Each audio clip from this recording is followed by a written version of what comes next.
उधर तालिबानी कहते हैं कि बिना पढ़े ही बनोगे महान। जी हां, ऐसे महान सोच वाले तालिबानी राज में काबुल की एक यूनिवर्सिटी आज भी आजादी में जी रही है। यहां अब भी लड़कियां बिना हिजाब के पढ़ रही हैं और पुरुष प्रोफेसर उन्हें पढ़ा रहे हैं, मगर ये आजादी महज कुछ दिनों की बात है।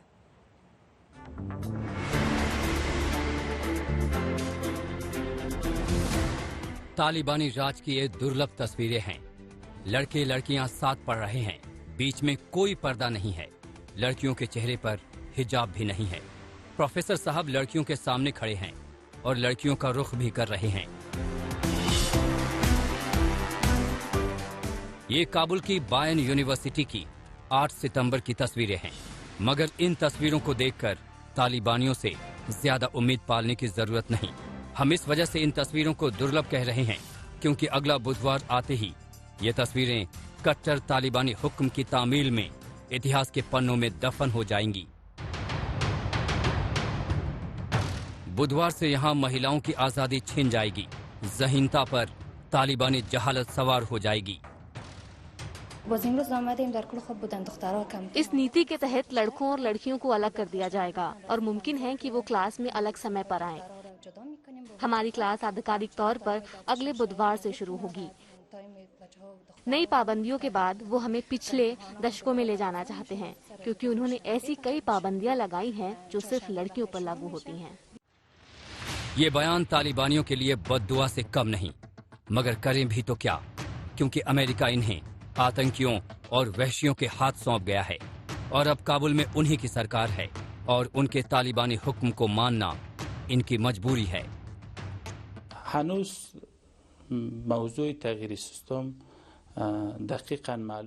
शिक्षा व्यवस्था में किए गए बदलाव अब तक साफ नहीं है, लेकिन उच्च शिक्षा मंत्रालय ने सरकारी और प्राइवेट दोनों यूनिवर्सिटी को कुछ निर्देशों को लागू करने के आदेश दिए हैं। लिहाजा हम उच्च शिक्षा मंत्रालय के इन नए निर्देशों को भरसा कबूल करने की कोशिश कर रहे हैं और छात्रों का भी क्लास अटेंड करने के लिए हौसला बढ़ा रहे हैं। तो प्रोफेसर साहब जिस उच्च शिक्षा मंत्रालय के तालिबानी फरमानों का जिक्र बार बार कर रहे हैं, उसके रहनुमा से आपका तारुफ शायद पहले ही हो चुका होगा। अगर नहीं हुआ तो फिर से करा देते हैं। ये हैं जनाब शेख मौलवी नूरुल्लाह मुनीर, जिनके लिए अनपढ़ तालिबानी सबसे महान हैं। पीएचडी, मास्टर डिग्री, यहाँ तक कि हाई स्कूल की डिग्री रद्दी की टोकरी में डालने के लिए होती है। वलिदीन पे वजह बानी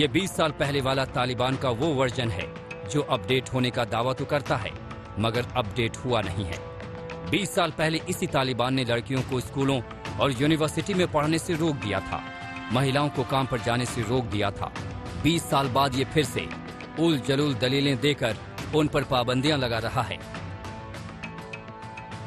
बहरहाल इस यूनिवर्सिटी के छात्रों को समझ नहीं आ रहा कि ये तालिबान पार्ट 2 उनके साथ क्या करने वाला है।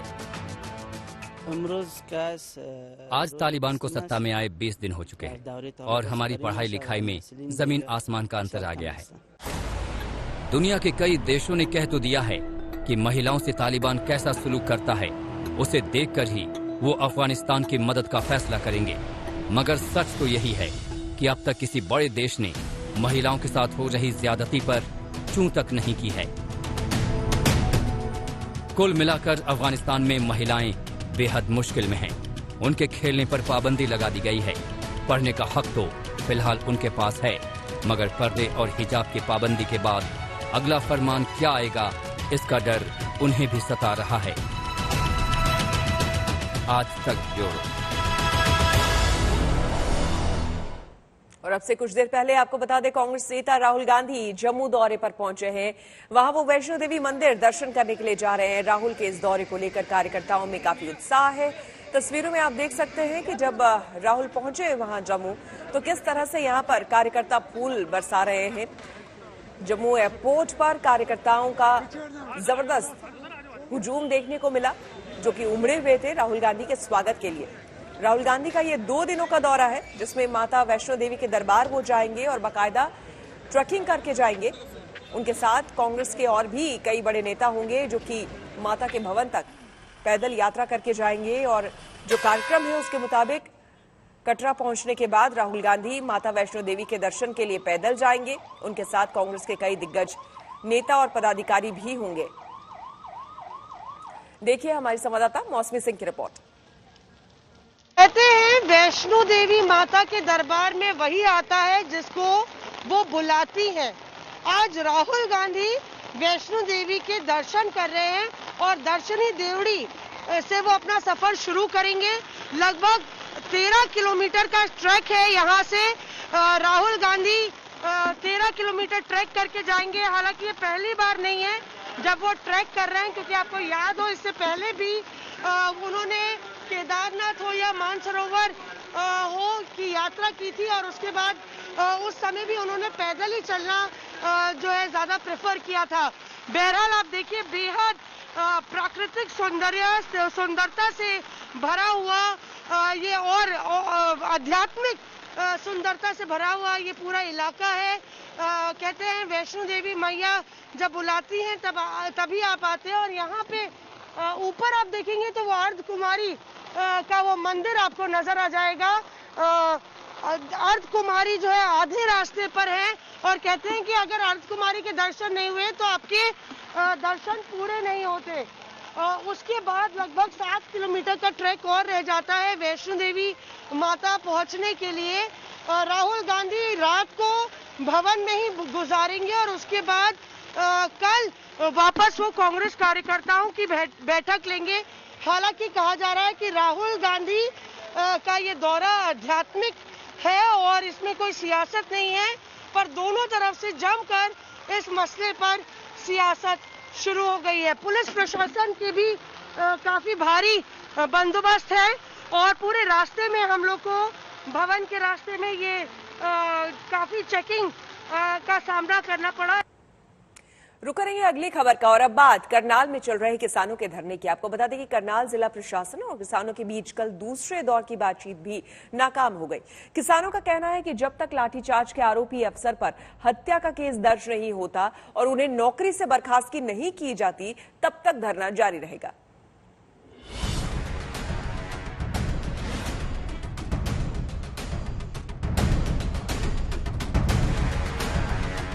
किसान आंदोलन का ये नया पता है। दिल्ली के गाजीपुर, टिकरी और सिंघू बॉर्डर के बाद हरियाणा में करनाल का मिनी सचिवालय किसान आंदोलन का नया केंद्र बन गया है। किसानों को हटाने की प्रशासन की तमाम कोशिशें नाकाम हो चुकी हैं।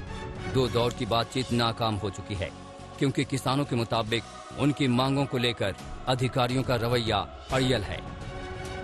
हमें बहुत अफसोस के साथ कहना पड़ रहा है कि करनाल प्रशासन के जरिए हरियाणा सरकार से हमारी दूसरे दिन की हुई बातचीत भी पूरी तरह से असफल रही है, क्योंकि सरकार की तरफ से जो अड़ियल रवैया था, जो असंवेदनशीलता थी, उसमें रत्ती भर भी परिवर्तन आज नहीं आया। अधिकारी पूर्ण रूप से उस अधिकारी को बचाने का पक्षधर कर रहे हैं, उस पर मुकदमा लिखने को तैयार नहीं है, उसको सस्पेंड करने के लिए तैयार नहीं है।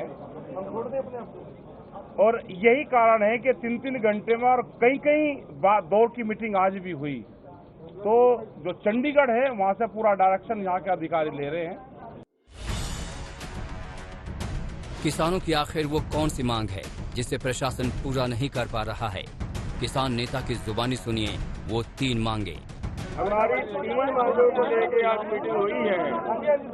एक मांग थी हमारी कि दोषी अधिकारियों पे मुकदमा दर्ज हो, और दूसरी मांग थी हमारी कि टूटी हुई गाड़ियों का, फटे हुए सिरों का और जो डेथ हो गई है उसका मुआवजा मिले, और तीसरी मांग थी कि जिस भाई की डेथ हुई है उसके परिवार के एक मेंबर को नौकरी।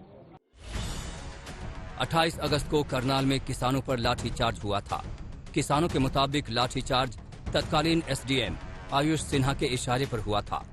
लाठीचार्ज को लेकर सिन्हा का एक वीडियो भी वायरल हुआ था। यही वीडियो अब हरियाणा सरकार और करनाल प्रशासन के लिए मुसीबत बना हुआ है। चंद्र प्रकाश और मौसमी सिंह के साथ मंजीत सहगल, करनाल आज तक। तो आपको बता दें कि पिछले 3 दिनों से करनाल में किसान जो हैं वो धरना प्रदर्शन कर रहे हैं और आज तीसरे दिन यानी कि किसान नेताओं का क्या कहना है इस पर आपको सुनाते हैं। तो योगी सिंघू बॉर्डर पे हुई है, इतनी आसानी से शायद ये मानने वाले नहीं हैं, लेकिन उठने वाले तो हम भी नहीं हैं। अब ये कब मानेंगे कब नहीं मानेंगे पता नहीं है, लेकिन जब तक नहीं मानेंगे तब तक हमारी लड़ाई जारी रहेगी।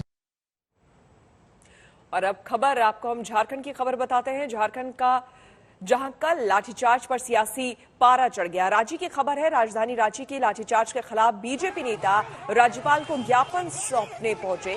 विधानसभा में नमाज रूम के खिलाफ कल बीजेपी कार्यकर्ताओं ने प्रदर्शन किया था। प्रदर्शनकारियों के विधानसभा जाने से रोकने के लिए पुलिस ने सख्ती भी दिखाई थी। बैरिकेडिंग तोड़ने की कोशिश करने वालों पर पानी की बौछार की गई। ये देखिए किस तरह से लाठी डंडों से कार्यकर्ताओं को पीटा जा रहा है, इन पर लाठियां बरसाई जा रही है।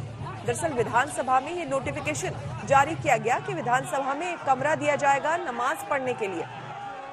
इसी बात को लेकर सारा बवाल जो है वो खड़ा हो गया, जिसके बाद बीजेपी के कार्यकर्ता जो हैं उनका साफ तौर पर कहना था कि अगर नमाज पढ़ने के लिए एक कमरा दिया जा रहा है तो फिर पूजा पाठ के लिए भी दूसरा एक कमरा दिया जाए। इसी को लेकर हंगामा हुआ है और देखिए उसके बाद की तस्वीरें किस तरह से यहाँ पर ज्ञापन सौंपने के लिए जब ये कार्यकर्ता यहाँ पहुंचे तो लाठीचार्ज इन पर किया गया।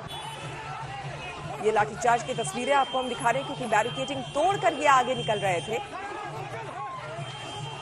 झारखंड की राजधानी रांची से ये तस्वीरें सामने आई हैं। राज्यपाल को ज्ञापन सौंपना चाह रहे थे विधानसभा में।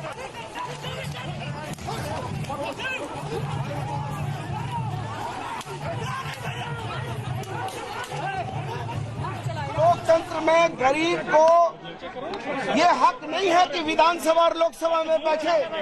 ये लोग कहते थे कि प्रधानमंत्री चाय बेचते हैं और चाय बेचने वाला प्रधानमंत्री हो सकता है, तो गरीब वो टेम्पू चालक का नेता क्या स्वास्थ्य मंत्री नहीं बन सकता है। ये बता रहे हैं कि इनकी मानसिकता जो है बहुत ही घटिया है, सामंतवादी सोच है। और मुझे गर्व है कि मैं पिछड़े जाति से आता हूं और मैं गरीब दलित कमजोर वर्ग आदिवासी का नेता था और नेता हूं। मंत्री सोच नहीं है, शायद मन्ना गुप्ता जी को ये पता नहीं है कि भैया सीपी सिंह गरीब से गरीब, कमजोर से कमजोर, हर तरह के काम करने वाले व्यक्ति का समर्थक ही नहीं बल्कि उसकी समस्याओं को लेके अगुवाई करता है। मेरा कहने का वो सेंस नहीं था, मेरा कहने का सेंस ये था। एजेंट जो आपने बोला, मैंने कहा, मैं उससे इनकार नहीं कर रहा हूँ। मेरी सोच ये थी, मेरी भावना ये थी कि भाई आप आज के दिन, मैं जब बोल रहा था वो बार बार उछल रहे थे मेढक की तरह, तो मेरे कहने का सोच ये था कि भाई आप आज के दिन मंत्री है, आप टेम्पो एजेंट की तरह बिहेवियर मत कीजिए। मेरा कहने का सेंस ये था।